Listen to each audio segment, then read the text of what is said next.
Hello mga kasokner! Ito na naman po ang inyong Sokner Jonix Justin. Ituturo ko po ngayon kung paano po mag-bookmark ng videos natin dito sa bookmark toolbar para po i-copy paste na lang doon sa maghingi. So, unang-una, hanapin nyo yung videos presentation natin. I-play nyo po muna. For example, itong advertise natin. Ito yung video. Then, once naka-play na po ito, i-highlight nyo po yan.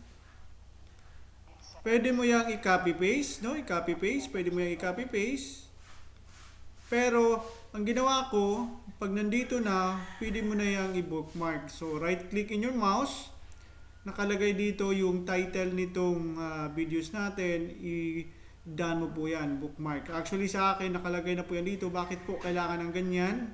Kasi pag may maghingi po sa atin ng video presentation or ano po ba ang SWA, may nagtatanong, pwede nyo pong i-private message or i-PM sa kanila. For example, mayroong nagtatanong sa akin, ano po pala ang SWA? So, pwede natin i-private message or i-send dito sa wall niya. So, mangyari niyan, right-click ka dito sa naka-bookmark sa'yo, right-click, copy, then, private message mo sa kanya or PM mo sa kanya.